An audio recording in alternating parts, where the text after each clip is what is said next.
사무엘에게는 아들이 둘이 있었습니다. 큰아들의 이름은 요엘이었습니다. 그리고 둘째 아들의 이름은 아비야였습니다. 그런데 이 요엘과 아비야는 아버지의 모습을 닮지 않았습니다. 여러분, 보통 아들은 누구를 닮습니까? 어려우세요? 다시. 아들은 누구를 닮아요? 아버지를 꼭 빼닮습니다. 어떤 분이 그래요. 아들을 둔 어머니가 와서 하는 말이, 목사님, 우리 아들을 볼 때마다 우리 남편을 보는 것 같아요. 이런 말을 할 때가 있습니다.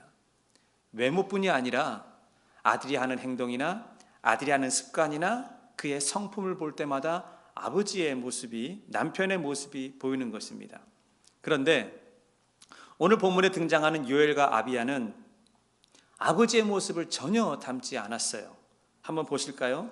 사무엘상 8장 3절에 보시면 그의 아들들이 자기 아버지의 행위를 따르지 아니하고 이익을 따라 뇌물을 받고 판결을 굽게 하니라 그랬습니다. 요엘과 아비야는 이익을 따라서 뇌물을 받고 그리고 판결을 굽게 했다라는 것입니다. 그런데 아버지는 안 그랬습니다. 사무엘은 안 그랬습니다. 사무엘은 뇌물을 받은 적도 없고 어려운 일이 있을 때마다 하나님의 말씀대로 살려고 최선을 다했던 사람입니다. 정도를 걸어가려고 그랬고 백성들이 잘못된 길을 갈 때마다 그들을 위해서 중보 기도한 사람이었습니다. 그런데 그의 두 아들들은 자신의 이익을 따라 뇌물을 받았다라고 성경은 기록하고 있습니다. 여러분, 참 이상하지 않습니까? 일반적으로 우리는 어떤 생각을 합니까? 아버지가 신앙이 좋으면 사람들은 아들도 신앙이 좋아야 되는 거 아닌가? 이런 생각을 하고 있습니다. 그런데 왜 이런 일이 벌어지죠? 한국의 어느 교단에 이름만 대면 아는 아주 큰 교회의 목사님이 계셨습니다. 목사님이 목회를 잘하고 있었습니다. 근데 이 목사님의 고민거리가 있어요. 이 목사님의 고민은 뭐냐면 아들이에요, 아들. 이 아들이 말썽을 그렇게 부리는 거예요. 근데 이 말썽의 한계를 뛰어넘어서 사회적인 이슈까지 문제가 되는 것이었습니다. 그리고는 급기야 이 목사님의 아들이 교도소에 들어가고 말았습니다. 많은 사람들이 목사님에게 손가락질을 합니다. 아버지는 믿음이 좋은데 아들은 왜 그래? 목사 아들이 왜 그러는 거야? 이렇게 손가락질하는 것이 빗발쳤습니다. 목사님이 너무 부끄러운 거예요. 목사님이 너무 창피한 거예요. 설교를 준비해야 되는데 이게 너무너무 가슴에 찔려서 너무 아픈 거예요. 그래서 하다못해서 장로님들을 불러 모아놓고 결단을 내렸습니다. 장로님, 제가 이 아들놈 때문에 목회를 못하겠습니다. 내가 설교를 어떻게 합니까? 너무 부끄럽고 너무 창피하고 그리고 너무 고통스러워서 내가 목회를 그만 내려놔야겠습니다. 이렇게 이야기를 했답니다. 그러자 장로님들이 그 얘기를 한참 다 듣고 있다가 목사님께 이렇게 얘기했어요. 목사님, 안 됩니다. 우리는 받아들일 수 없습니다. 목사님이 그렇게 힘들고 고통스러울 때 목사님이 이겨내고 목회를 하셔야 우리 성도들도 목사님을 바라보면서 저런 어려운 일이 있을 때 우리도 목사님을 따라서 신앙생활 똑바로 하는 거 아니겠습니까?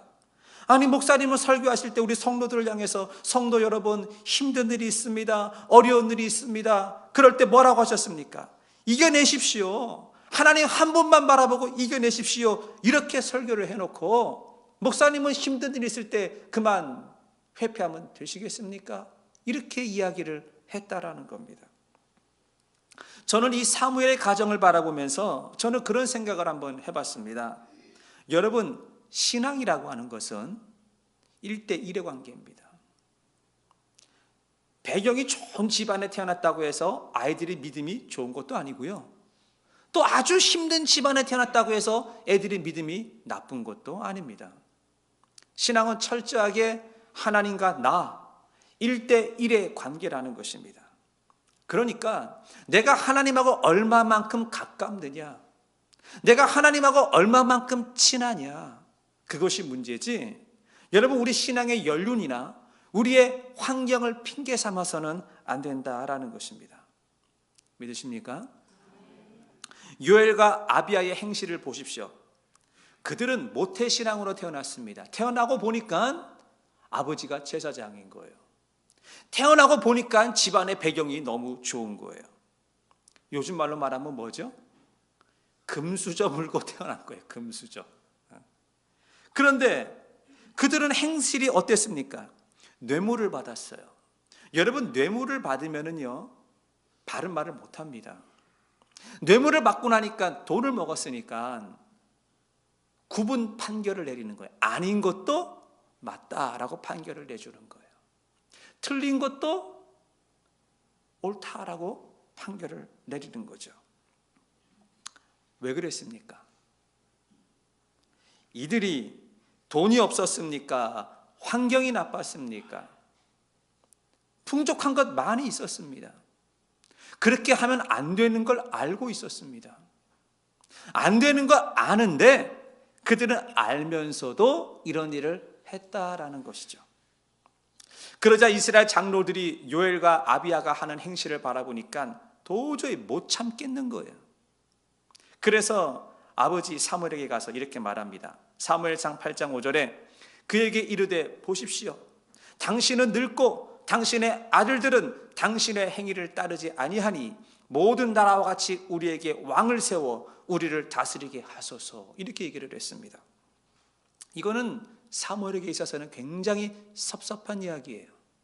사무엘이 평생 동안 이스라엘 백성들을 다스렸는데 그들이 와서 하는 말이 뭐예요? 당신이 이제 늙었다는 거예요. 당신이 늙고 그리고 당신의 아들들을 보니까 당신의 아들들은 행위가 영 글러먹었습니다.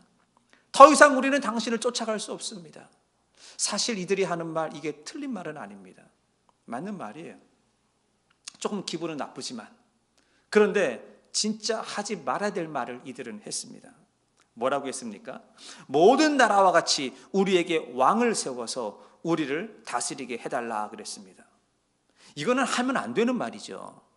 평생을 하나님을 믿고 따라왔고 하나님의 은혜를 받은 사람들이 그 한순간에 자기의 감정과 자신의 그 기분과 무엇인가 잘못되는 것을 바라보면서 우리에게 왕을 달라 이렇게 얘기를 했습니다. 그러자 하나님이 그 말을 듣고 사무엘에게 이렇게 말합니다. 사무엘, 너 화낼 필요 없어. 사무엘상 8장 7절에 보시면 이는 그들이 너를 버린 게 아니야. 그들이 왕을 달라고 하는데 사무엘 너를 버린 것이 아니라 나를 버린 거야. 나. 이렇게 말하고 있던 거예요. 제가 7절 한번 읽어드릴게요. 이는 그들이 너를 버림이 아니요 나를 버려 자기들의 왕이 되지 못하게 하려 함이니라 그랬습니다. 자, 잘 보십시오. 결국 요엘이나 아비야 아니면 이스라엘 지도자들 이들은요 해서는 안 되는 행동들을 했습니다. 뇌물을 받았어요. 그들은 하면 안 되는 말들을 했습니다. 그들이 몰라서 그랬습니까? 알고 있는데도 하면은 안 되는 말과 하면은 안 되는 행동들을 했다는 거예요. 그런데 이것은 이들만의 문제는 아닙니다. 오늘날 신앙생활을 하고 있는 우리들도 그렇습니다. 우리가 신앙생활을 하면서 하면은 안 되는 행동들 알고 있습니다. 그런데 우리는 그거를 해요. 안 되는 거 뻔히 알고 있는데 우리는 하면서 뭐라고 합니까? 하나님이 다 아실 거야. 하나님이 내 형편과 사정을 다 이해해 주실 거야. 이런 마음으로 우리는 하면은 안 되는 행동들을 하고 있어요. 또 우리는 하면은 안 되는 말이 있는 걸 압니다. 여러분, 사람의 관계에 있어서 말이 얼마나 중요한지 아십니까? 여러분, 사람이 아무리 친하다고 하더라도요 하면은 안 되는 말들이 있어요. 그런데 우리는요 안 되는 말인 걸 알면서 왜 하는 거죠? 화가 나니까, 참지 못해서, 분이 나고 억울하니까 말을 하는 거예요. 요엘과 아비야, 이스라엘의 지도자들만의 잘못은 아닙니다. 우리도 이거와 비슷한 삶을 살아가고 있다라는 거예요. 여러분, 우리가 법궤가 돌아온 모습을 봤습니다. 여러분, 법궤가 돌아오고 난 뒤에 사무엘이 이스라엘을 다스리기 시작을 했어요. 그런데 사무엘이 이스라엘을 다스리던 이 시기는 황금기예요. 황금기. 사무엘상 7장 13절 하반절에 보시면 여호와의 손이 사무엘이 사는 날 동안에 블레셋 사람들을 막아줬다라는 거예요. 블레셋이 이스라엘 밑에 있었는데 이 블레셋은요, 뻑하면 쳐들어오는 거예요. 먹을 것이 없으면 쳐들어오고 심심하면 쳐들어오고. 그러니까 너무나 괴로웠는데 사무엘이 다스리는 그 기간 동안만큼은 하나님이 막아줬어요. 이렇게 못 쳐들어오게 했어요. 전쟁이 없었다라는 얘기입니다. 14절 말씀해 보시면 블레셋 사람들이 이스라엘에게서 빼앗았던 성읍이 에그론부터 가드까지 이스라엘에게 회복되었다. 블레셋이 쳐들어와 가지고요, 이스라엘 땅을 빼앗아 갔거든요. 이 귀퉁이를. 그런데 하나님이 막아주시면서 어떻게 됐어요? 회복이 된 거예요. 에그론부터 가드까지 이스라엘 땅을 도로 찾아왔다라는 얘기죠. 여러분, 땅을 찾아왔다는 얘기는요, 부동산이 온 거예요. 부동산이 왔다는 얘기는요, 돈이 들어왔다, 그 얘기인 것이죠. 그리고 더 중요한 게 있습니다. 블레셋 사람들의 손에서 도로 찾았고 또 이스라엘과 아모리 사람 사이에 평화가 있었더라. 근심 걱정이 없는 거예요. 평화. 그러니까는요, 무슨 일이 생겼습니까? 돈도 있어요. 전쟁도 안 일어나요. 산들 가운데 평화가 있어요. 너무 좋은 환경이었습니다. 자, 이렇게 너무 좋은 환경 가운데에 눈에 안 보이는 곳에서 무슨 일이 벌어졌습니까? 요엘과 아비야는 물질의 눈이 어두워서 뇌물을 받고 판결을 굽게 했다. 평화로운 가운데 이런 일이 벌어졌어요. 이스라엘 장로들은 또 무슨 일을 했습니까? 자신들이 더 큰 죄를 짓고 있었어요. 평화로우니까 이제 하나님 필요 없다는 거예요. 우리에게 왕을 주십시오. 눈에 보이는 왕을 주십시오. 이웃 나라를 보세요. 왕이 왕관을 쓰고 백마를 타고 다니면서 사람들을 통치하는 모습이 얼마나 멋있어 보였습니까? 그리고는 왕을 달라 이렇게 이야기를 합니다. 언제요? 문제 없을 때, 돈이 좀 있을 때, 평화로울 때 이런 일들이 벌어졌어요. 자, 그러면 평화로운 게 잘못된 겁니까? 아니죠. 우리는 평화롭게 살아야 되죠. 물질의 복도 받아야 되고 환경의 복도 받아야 되고 우리는 평화롭게 살아야 됩니다. 그런데 중요한 것은 우리가 그런 평화를 누리고 있을 때에 우리는 무엇을 기억하고 있냐라는 겁니다. 우리의 몸은 평화를 누리고 있지만 우리의 머릿속에서는 무엇을 기억하고 있느냐라는 것입니다. 성도 여러분, 이 사람의 뇌에는요, 이 기억의 방이라고 하는 곳이 있어요. 뭐 어떤 것을 메모리 해놓는 이 기억의 방이라고 하는 곳이 있는데 이 기억의 방에 무엇을 채우느냐는 누구 몫이에요? 자기 몫이에요. 엄마 아빠가 채워줄 수도 없고요, 남편이 채워줄 수도 없고요, 목사님이 채워줄 수도 없고요. 자기 자신의 기억의 방에는 무엇을 채우느냐는 결국 나의 몫이다라는 것입니다. 자, 그런데 사람들은 인생을 살면서 좋은 일들만 겪습니까? 좋은 일을 겪으면 좋은 기억만 들어오겠죠. 근데 인생이 그렇지 않더라고요. 좀 살아보면 좋은 일도 있지만 아주 힘들고 내 기억에서 지워버리고 싶을 정도의 아픔을 겪을 때가 있습니다. 자, 그런데 우리 기억의 방에는 무엇이 들어옵니까? 좋은 기억도 들어오고 안 좋은 기억도 들어온다는 것입니다. 자, 그러면 제가 하나 물어보겠습니다. 여러분, 사람에게 있어서 좋은 기억이 더 오래 갈까요? 안 좋은 기억이 더 오래 갈까요? 안 좋은 기억이요? 그렇지 않아요. 반복되는 기억이 오래 갑니다. 사람들이 안 좋은 기억이 더 오래 가요 라고 말하는 사람은 그 안 좋은 것을 뭐하고 있다는 거예요? 계속해서 반복하고 있기 때문에 그 안 좋은 기억이 오래 가고 있다는 것 아니겠습니까? 그러면 제가 한 가지 더 여쭤보겠습니다. 여러분, 사람은 좋은 것을 반복을 할까요? 안 좋은 것을 반복을 할까요? 네? 다시요. 사람은 좋은 것을 자꾸 반복을 할까요? 안 좋은 것을 자꾸 반복을 할까요? 안 좋은 것을 반복한다는 사람들이 계시는데 그거는 사람의 죄성 때문에 그렇고요. 좋은 것을 반복하느냐 안 좋은 것을 반복하느냐는 나의 의지에 달려 있는 겁니다. 사람이 스스로 좋은 것만 자꾸 생각하는 사람이 있고요. 또 어떤 사람은 안 좋은 것만 자꾸만 생각하는 사람이 있어요. 결국 그것은 누구의 탓이 아니라 내 의지에 달려 있는 것입니다. 그러니까 우리가 꼭 한 가지 알아둬야 될 것은 사람은 반복하는 기억이 오래 간다는 것, 그리고 사람은 무엇을 기억하는지는 나의 의지에 달려 있다라는 것입니다. 그렇다면 우리는 무엇인가 기억을 하고 살아가는데 우리는 꼭 기억해야 될 것들을 기억해야 되는 것이죠. 소모적인 것, 인생에 불필요한 것들, 이런 걸 기억하면 안 되고 우리 인생에 있어서 꼭 필요한 것들을 기억을 해야 되는데 그 꼭 필요한 것을 기억을 하는 첫 번째 방법이 있습니다. 그 첫 번째 방법은 뭐냐? 우리 그 기억 가운데에 기념비를 세우십시오.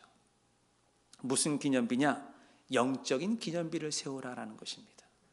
이 영적인 기념비가 무슨 말이냐면 여러분, 좋은 기억이냐 나쁜 기억이냐 이거를 구분하지 마세요. 사람은 좋은 기억도 있고 나쁜 기억도 있는데 좋은 기억에다가 영적인 기념비를 세우시고 또 나쁜 기억도 있지 않습니까? 그러면 그 나쁜 기억 속에도 영적인 기념비를 세워야 한다라는 것입니다. 여러분, 이스라엘 백성들이 법궤가 돌아왔을 때 사무엘이 백성을 미스바로 다 불러 모았어요. 이 미스바라고 하는 것은 골짜기 평야라고 하는 뜻이에요. 그러니까 벨리예요, 벨리. 넓은 그 골짜기 같은 이런 평야인데 그곳에 사람들을 다 불러 모았어요. 그리고 사무엘이 이렇게 말합니다. 자, 이스라엘 백성들이여, 우리가 잃어버렸던 법궤가 돌아왔습니다. 그러니까 이제는 우리가 앞으로 절대로 법궤를 잃어버리는 일이 없도록 합시다. 그러기 위해서는 우리가 인생을 똑바로 살아야 됩니다. 우리가 잘못한 것이 있으면 회개합시다. 그리고 금식합시다. 이렇게 얘기를 했어요. 그러니까 사람들이 막 마음이 뜨거워지는 거예요. 하나님의 말씀을 들으니까. 그러니까 그렇게 하자고. 그리고는요, 벨리 골짜기에서 무슨 일이 벌어졌습니까? 사람들이 그 자리에서 회개하기 시작을 한 거예요. 그 자리에서 기도하기 시작을 한 거예요. 상상을 해보세요. 넓은 벨리 골짜기에서 사람들이 막 수만 명이 모여가지고 거기서 하나님을 부르짖는 거예요. 하나님, 우리가 인생을 똑바로 살겠습니다. 하나님, 우리가 법궤가 잃어버린 일이 없도록 해주십시오. 막 부르짖고 기도하는데 이 소식이 바로 블레셋 사람들의 정보망에 걸렸어요. 그러니까 블레셋 사람들이 깜짝 놀란 거예요. 아니, 한두 명도 아니고 수만 명이 되는 사람들이 저기 왜 모였냐는 거죠. 왜 모였을까? 그리고 거기 모였을 사람들이 뭐 했어요? 소리를 지르는 거예요, 소리를. 그리고 겉으로 보니까는요, 사기가 충천해 보이는 거예요. 그러니까 사람들이 오해를 하는 거죠. 그들이 거기서 모여서 뭘 하는지, 왜 모였는지는 원인은 파악하지 못하고 겉모습을 보니까는요, 사람들이 막 사기가 충천한 거예요. 마치 느낌이 무슨 느낌이에요? 쳐들어올 것 같은 거예요. 그래서 블레셋 사람들이 지레 겁을 먹고 이러다가 우리가 당한다. 우리가 먼저 쳐들어가자. 그리고는요, 블레셋 사람들이 또 전쟁을 일으켰습니다. 전쟁을 일으켰는데 여러분, 참 재밌는 일이 벌어졌습니다. 사무엘상 7장 10절에 보시면은요, 그날에 여호와께서 블레셋 사람들에게 큰 우레를 발하여 그들을 어지럽게 하시니 그들이 이스라엘 앞에서 패한지라. 이스라엘 사람들이 미스바에서 나가서 블레셋 사람들을 추격하여 벳갈 아래에 이르기까지 쳤더라 그럽니다. 여러분, 지금 전쟁이 벌어졌는데요, 하나님께서 멀건 대낮에, 비도 안 와요. 맑은 대낮에 하나님께서 큰 우레, 이 천둥번개 아닙니까? 천둥번개가 떨어졌는데 어디에 떨어졌느냐? 블레셋 사람들 진영에 떨어졌어요. 여러분, 한번 생각해 보세요. 전열을 다 군인들이 줄을 맞춰가지고 이제 막 쳐들어가려고 레디 고 하고 준비하고 있는데요, 갑자기 하늘에서 우르릉 쾅쾅 하면서 번개가 쫙 떨어졌는데 블레셋 사람 복판에 떨어진 거예요. 그러니까 사람들이 기겁을 한 거예요. 혼비백산한 거예요. 여러분, 벼락이 한 번만 떨어졌겠습니까? 하나님이 벼락을 때리는데 막 여러 번 때렸겠죠.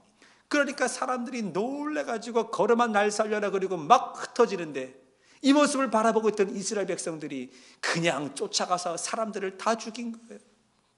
그리고 전쟁에서 큰 승리를 거뒀어요. 자, 이 큰 승리를 거두고 난 뒤에 사무엘이 말을 합니다. 사무엘상 7장 12절에 사무엘이 돌을 취하여 미스바와 센 사이에 세워 이르되 여호와께서 여기까지 우리를 도우셨다라는 겁니다. 자, 사무엘의 행동이 참 이상합니다. 전쟁에서 이겼어요. 그러면 돌아와야 되는데 갑자기 그 주변에서 돌멩이들을 주워 모읍니다. 큰 돌멩이를 모아서 돌무더기를 쌓아놨어요. 기념비를 세웠어요. 그런데 전쟁에서 이기고 난 뒤에 기념비를 세운 사람은 사무엘만 그런 게 아닙니다. 성경에 보시면 이 여호수아라고 하는 사람도 기념비를 세우는 장면이 나옵니다. 그들이 요단강을 건너고 나자마자 기념비를 세우죠. 여호수아서 4장 4절 이하에 보시면 여호수아가 이스라엘 자손 중에서 각 지파에 한 사람씩 준비한 그 12사람을 불러 그들에게 이르되 요단 가운데로 들어가 너희 하나님 여호와의 궤 앞에 가서 이스라엘 자손들의 지파 수대로 각기 돌 한 개씩 가져다가 어깨에 매라. 이것이 너희 중에 표징이 되리라 그랬습니다. 여러분, 요단강 건너는 장면 기억나십니까? 법궤가 먼저 들어가죠. 법궤가 먼저 요단강 속에 들어가고 난 뒤에 요단강 복판에 서 있었어요. 흐르는 물이 멈췄거든요. 그러니까 이스라엘 백성들이 다 건너고 난 뒤에 다시 법궤에 들어가서 뭐 했습니까? 강바닥에서 큰 돌들을 하나씩 주워왔어요. 그리고 어깨에 맸어요. 그리고 강을 건너와서 어떻게 했습니까? 12개의 돌무더기를 이렇게 돌무더기를 쌓아 올렸습니다. 사무엘도 기념비를 세웠고요, 여호수아도 기념비를 세웠습니다. 이들이 기념비를 세운 목적이 있습니다. 기념비를 통해서 뭘 기억하자는 겁니까? 우리가 힘들고 어려웠을 때 하나님이 도우셨다, 하나님이 함께 하셨다, 이게 기념비의 뜻인 것입니다.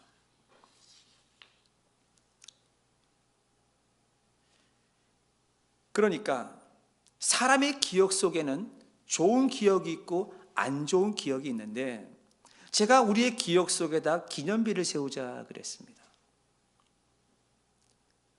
안 좋은 기억 속에 영적인 기념비를 세우면 우리는 어떤 해석을 하게 됩니까? 이 안 좋은 일을 통해서 우리는 누구를 바라보는 거예요? 하나님. 좋은 일에다가 기념비를 세우면 이 좋은 게 좋은 것으로 끝나는 게 아닌 거죠. 이 좋은 것을 통해서 하나님께서 무슨 일을 하실까? 하나님. 그러니까 기념비라고 하는 것은 하나님을 바라보게 만드는 것이라는 것입니다. 사랑하는 성도 여러분, 내가 아무리 노력한다고 해서 내 기억 속에 나쁜 것 지워지나요? 안 지워져요. 기념비가 없는 기억은요, 그것을 우리를 안 좋은 곳으로 이끌어가요. 기념비가 없는 아픔은요, 그 아픔이 건드려질 때마다 이 안에서 쓴물이 올라오는 거죠. 누가 건들면 두고 보자. 누가 뭐 말만 하면 당신이 뭘 한다고 그래. 누가 무슨 말만 하게 되면 상처인 거예요. 그것이 삶으로 나타나는 것이에요. 그런데 그곳에 기념비를 세우십시오. 영적인 기념비를 세우십시오. 그러면 내가 그렇게 힘들고 아프고 고생한 그것이 영적인 기념비, 이걸 통해서 하나님이 무엇인가 하시겠다라고 하는 해석으로 바뀌게 된다라는 것입니다. 두 번째, 영적인 기념비를 세우지 않습니까? 그러면 그곳에 이름표를 붙여줘야 됩니다. 그냥 나는 기념비를, 돌무더기를 세웠어 라고 말하는 것이 아니라 그곳에 이름표를 붙여주라니까는요. 자, 보십시오. 사무엘은 돌을 취하고 미스바와 센 사이에 돌무더기를 쌓아놓고 그 돌무더기를 향해서 사무엘이 뭐라고 불렀습니까? 에벤 에셀이라 불렀습니다. 사무엘상 7장 12절 말씀해 보시면 사무엘이 돌을 취하여 미스바와 센 사이에 세워 이르되 여호와께서 여기까지 우리를 도우셨다 하고 그 이름을 에벤에셀이라 불렀더라. 돌무더기 쌓아놓고 이름표를 딱 갖다 붙여줬어요. 이게 무슨 돌무더기인지 아냐? 에벤에셀. 에벤에셀의 뜻이 무엇인지 아느냐? 하나님이 여기까지 우리를 도왔다라는 것입니다. 아멘. 여러분, 우리의 아픔이 있습니다. 우리의 힘든 부분, 기억들이 있습니다. 그 기억 속에 기념비를 세우십시오. 그리고 그 기념비에다가 이름표를 갖다 붙이는 거예요. 에벤에셀이라고 갖다가 딱 붙이는 거예요. 그러면 에벤에셀의 뜻이 뭐라 그랬죠? 하나님이 여기까지 도우셨다라는 거예요. 그때 그런 일이 왜 있었는 줄 알아? 하나님이 나를 여기까지 있게 하려고 했던 거야. 이런 해석이 나온다는 거예요. 그때 그 상처가 왜 있었는 줄 알아? 하나님이 인도하셨잖아 라고 하는 해석이 나온다는 겁니다. 목회를 하면서 상담을 하다 보면 많은 성도들을 만나는데 성도들이 가슴에 안고 있는 상처는요, 한두 개가 아니에요. 같은 것들이 없어요. 너무나 많은, 너무나 다양한 상처들을 가지고 있어요. 어떤 분은요, 아버지에 대한 상처가 많아요. 그래서 아버지, 그러면은 끊을 수 없는 핏줄인데 이 아버지 때문에 그 아픔과 고통이 너무너무 많아서 이 하나님을 아버지라고 부르지를 못하는 분을 봤습니다. 어떤 분은 배우자에 대한 상처가 너무 많아요. 눈 뜨면 보고 같이 먹고 같이 잠을 자고 같이 살아야 되는데 배우자에 대한 상처가 너무 많은 사람들이 있어요. 어느 분은 가정에 대한 아픔과 상처가 있고, 어느 분은 사업의 실패에 대한 아픔과 상처가 있고. 그런데 그런 아픔과 상처 가운데에 여러분 이름표를 붙이세요. 기념비를 세우세요. 왜 그 아픔과 상처를 내가 다 안고 가야 되는 것이죠? 아픔과 상처를 내가 안고 가다 보니까 내 삶에서요, 뾰족한 것들이 나오는 거예요. 누가 건들기만 하면 찌르는 거예요. 그리고는요, 사람 참 이상해 이렇게 얘기를 하는 거예요.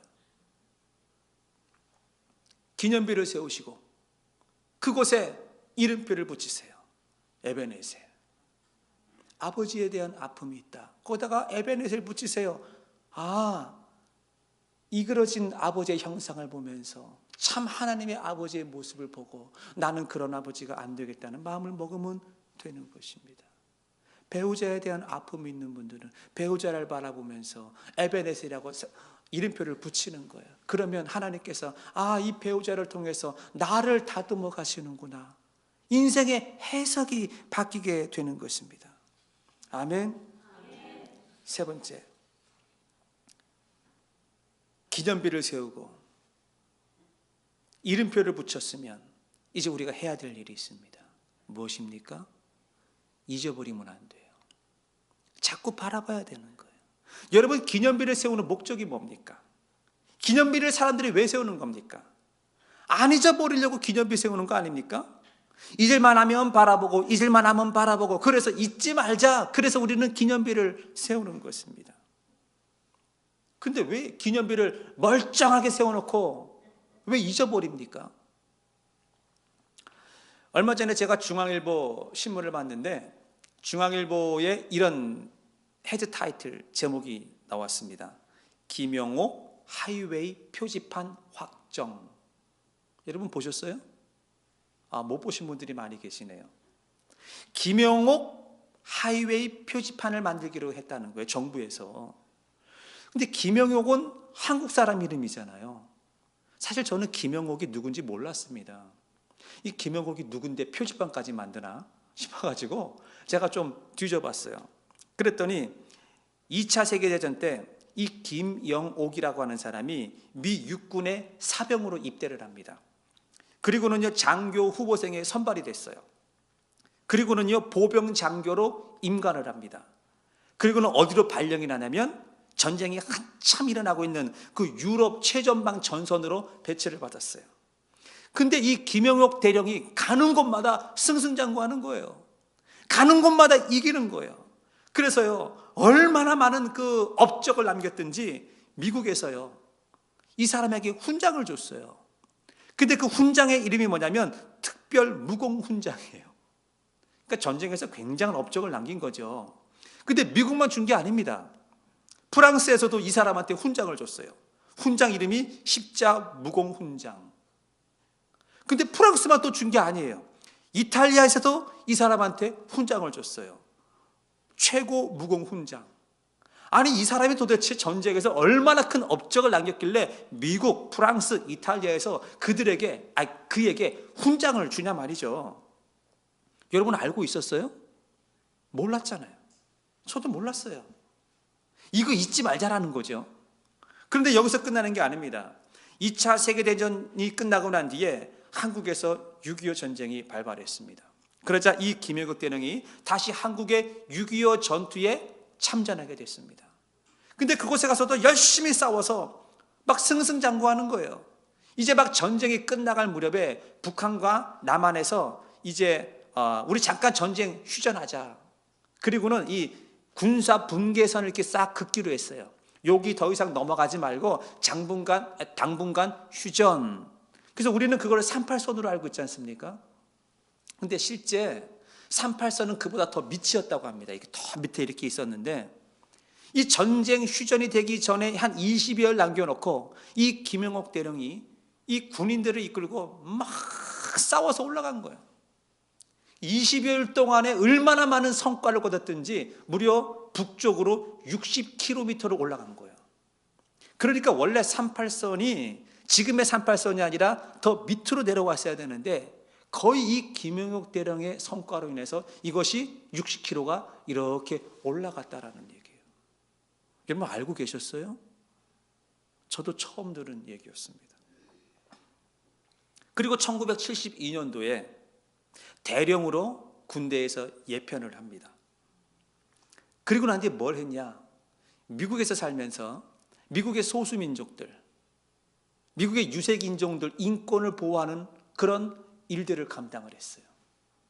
그리고 1999년도에 우리가 살고 있는 이 미국 캘리포니아에서 종군 위안부 결의안이 법안으로 상정이 됐어요. 그러자 이 김영옥 대령은 이 법안으로 상정한 이 내용을 지지를 받아내야 되는데, 심지어 일본 사람들에게까지 가서도 지지를 얻어내는 이러한 위대한 업적을 남겼다라는 얘기예요. 우린 다 몰랐던 사실이에요. 그러자 제1동포인 우리들이 그분의 그 위대한 업적을 잊지 말자. 그분의 기념비를 세우자. 그리고는요, 무슨 법안을 또 상정을 했냐면, 우리가 잘 다니는 프리웨이 5번 도로 있지 않습니까? 샌디에고에서 LA 올라가는 그 길 5번 도로. 이 5번 도로에 이 알테시아와 이 나트 이 근처에 그 출입구가 이렇게 있는 그 엑싯이 있는데, 그곳에 표지판을 세우자. 이 도로는 무슨 도로냐? 김영옥 하이웨이, 김영옥 프리웨이. 이렇게 이름을 세우자. 그래서 기념비를 세우자라는 안이 상정됐는데 이것이 통과된 거예요. 그래서 얼마 전에 법안이 뭐라고 나오냐면 김영옥 하이웨이 표지판 확정이라는 겁니다. 미국 50개 주를 다 털어서 한국 사람 이름이 붙은 표지판은 이제 곧 생깁니다. 여기 우리 동네 옆에.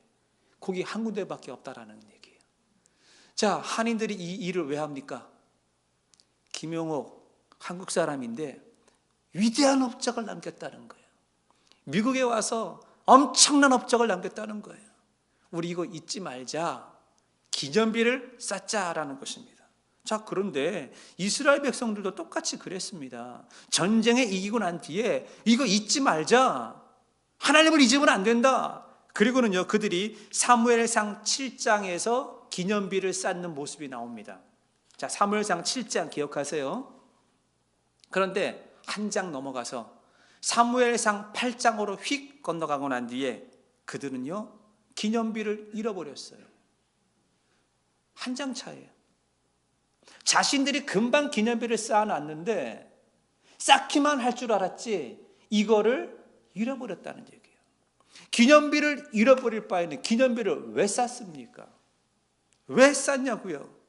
전쟁에서 이겼는데 이기고 난 뒤에 사무엘상 8장으로 건너와서 사람들이 뭐라고 이야기를 합니까? 우리에게 왕을 달라. 이제 하나님 필요 없다는 거예요. 살 만큼 살고 땅도 찾았고 돈도 들어오고 그리고 블레셋이 쳐들어오지도 않고 평화롭잖아요. 평화로우니까 누굴 잃어버린 거예요? 하나님을 잃어버린 거예요. 하나님을 잃어버리지 않기 위해서 기념비를 쌓았는데 하나님을 잃어버리고 난 뒤에는 우리에게 왕을 주십시오. 이웃나라를 보세요. 얼마나 멋있습니까? 왕이요 머리에 왕관을 쓰고 다닙니다. 그리고 하얀 백마를 타고 다닙니다. 그리고 군인들을 통솔합니다. 나를 따르라. 이 모습이 너무너무 멋있어 보였던 겁니다. 하나님 필요 없으니까 우리에게도 왕을 달라 이렇게 이야기를 합니다. 그러자 하나님이 얘기합니다. 너희들 왕 필요 없는데 내가 있는데. 아니요, 왕 주세요. 왕. 자, 하나님이 얘기했습니다. 너희들 왕 생기면 힘든 일이 많아. 너희들 왕이 생기는 그 순간 너희의 아들들은 군대에 징집돼서 군인 생활을 해야 돼. 왕이 생기는 그 순간 너희 딸들은 왕을 위해서 향료를 만들고 왕을 위해서 음식을 만들어야 돼. 아들도 뺏기고 딸도 뺏겨. 왕이 생기면 무슨 일이 벌어지는 줄 알아? 너희가 밭에 나가서 얻었던 소산물들 가운데서 가장 좋은 것, 그것 왕한테 먼저 바쳐야 되는 거야. 왕이 생기면 또 무슨 일이 벌어지는 줄 알아? 왕이 생겼을 때는 너희의 수입의 10의 1조를 왕한테 드려야 돼. 왜냐하면 군대를 유지해야 되지 않습니까? 세금을 바쳐야 되라는 얘기예요. 왕 생기면 아들도 뺏겨, 왕 생기면 딸도 뺏겨, 왕 생기면 세금도 내야 된다는 거예요. 사람들이 그랬어요. 그래도 좋다. 왕 달라 이렇게 얘기를 했습니다. 그 사람이 한마디 더 합니다. 너희들 왕 생기면은 그 왕이 너희를 힘들게 할 거야. 말귀를 못 알아듣는 거예요. 그 왕이 너희를 힘들게 할 거야 라고 얘기를 했는데 그들이 뭐라고 말합니까? 그래도 좋다. 왕 주십시오. 이렇게 얘기를 했습니다. 기억해야 될 걸 기억하지 못하고 잊어버리니까 이런 일이 벌어지는 거예요. 사무엘상 8장 10절에 보시니까 그날에 너희는 너희가 택한 왕으로 말미암아 부르짖되 그날에 여호와께서 너희에게 응답하지 아니하시리라. 왕이 생기면 분명히 여러 가지로 힘든 문제들이 많은데 그때 너희들이 나한테 와서 부르짖을 거야. 그러면 난 너희를 돕지 않을 거야. 왜? 너희의 왕이 있기 때문에 그렇다는 거예요. 사무엘상 8장 19절과 20절에 보시면 백성이 사무엘의 말 듣기를 거절하여 이르되 아니로소이다. 우리도 우리 왕이 있어야 하리니 우리도 다른 나라들 같이 되어 우리의 왕이 우리를 다스리며 우리 앞에 나가서 우리의 싸움을 싸워야 할 것이니라. 그래도 좋다. 기념비, 기억해야 될 걸 잃어버리고 나니까 사람들 입에서 무슨 말이 반복됩니까? 우리, 하나님은 없어요. 우리, 나. 제가 다시 한번 읽어드릴게요. 19절 하반절에 우리도 우리 왕이 있어야 하리니 우리도 다른 나라들 같이 우리의 왕이 우리를 다스리며 우리 앞에 나가서 우리의 싸움을 싸워야 할 것이니라. 무려 7번이나 반복됩니다. 하나님 필요 없고요. 우리밖에 없는 겁니다. 여러분, 그렇게 해서 이스라엘의 첫 번째 생긴 왕이 누구였습니까? 사울 왕이었습니다. 여러분, 사울 왕에 대한 이미지가 어때요? 여러분, 사울 왕 좋아합니까? 저는 별로 사울 좋아하지 않습니다. 사울은요, 평생 쓸데없는 걸 쫓아다닌 사람이에요. 그게 뭐예요? 다윗 쫓아다녔잖아요. 아니, 왕이 됐으면 나라를 다스리고 왕이 됐으면 백성들을 바른 길로 인도해야지 왜 다윗을 못 죽여가지고 인생을 소비한 사람 아닙니까? 정말 기억해야 될 것은 하나님인데 하나님을 기억하지 못하니까는요, 인생의 소모전, 쓸데없는 것을 쫓아다녔어요. 쓸데없는 것을 쫓아다니니까 그의 삶이 어떻게 되었습니까? 인생의 마지막이 아름답지 못합니다. 여러분, 사울은요, 하나님 잘 믿다가 마지막에 하나님을 버린 사람이 사울이에요. 그런데 오늘날도 사울의 영성을 따라가는 사람이 있습니다. 좋은 환경에서 태어났어요. 모태신앙이에요? 아니, 모태신앙이 아니더라도 교회 와서 은혜 받았어요? 출발은 잘 하다가도 기념비 잊어버리고 나니까 하나님을 떠나서 사울을 쫓아 사는 사람이 있다는 거예요. 더 중요한 건, 제가 정말 사울이 싫은 것은 사울은 자살을 했어요.